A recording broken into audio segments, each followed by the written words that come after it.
किसी गांव में मदन नाम का एक गरीब चाय वाला रहता था। उसके घर में उसकी पत्नी सीमा और उसकी बेटी रीनू थे। रमन गांव में ही चाय बेचता था। इसी से उसका तथा परिवार का खर्च बड़ी मुश्किल से चल पाता था।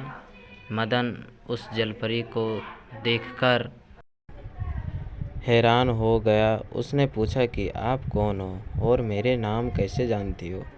जलपरी ने कहा, मैं एक जलपरी हूँ और मुझ में कुछ जादुई शक्ति है जिससे मैंने तुम्हारी नाम जान लिया।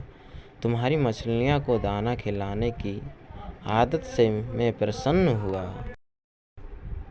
अगर तुम्हें कोई कष्ट हो तो मुझे बताओ, मैं तुम्हारी सहायता अवश्य करूँगी। गरीब की कहानी। मदन ने सारी बात उस जलपरी को बता दी। जलपरी ने कहा, मदन, कल तुम सूरज निकलने से पहले यहाँ आना।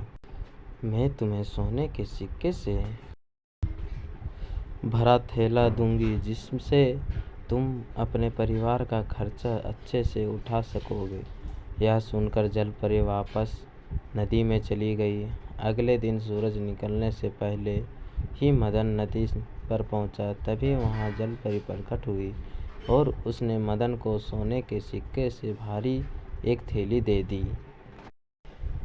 मदन ने जलपरी को धन्यवाद दिया और मछलियों को दाना खिलाकर वापस अपने घर चल दिया तथा उसने थैले को उसने एक सुनार को बेच दिया जिससे उसे बहुत सारे पैसे मिले। सबसे पहले मदन ने अपनी बेटी के स्कूल की फीस भरी जिससे कि वह वापस अपनी पढ़ाई शुरू कर सके।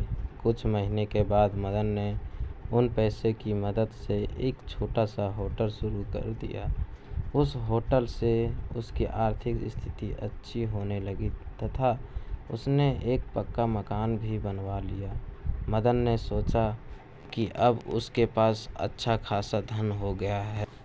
अब वह जलपरी को धन्यवाद करके सोने का थैला उसे वापस कर देगा, क्योंकि अब वह मेहनत से व्यापार के द्वारा अपने परिवार का खर्च चला सकता है।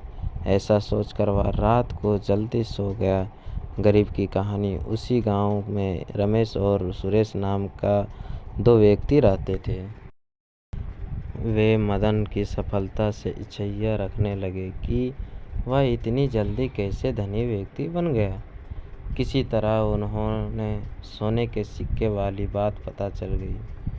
अब तो रमेश और सुरेश ने एक योजना बनाई कि कल जब वह नदी के पास जाए तो हम उससे सोने के सिक्के की थैली छीन लेंगे।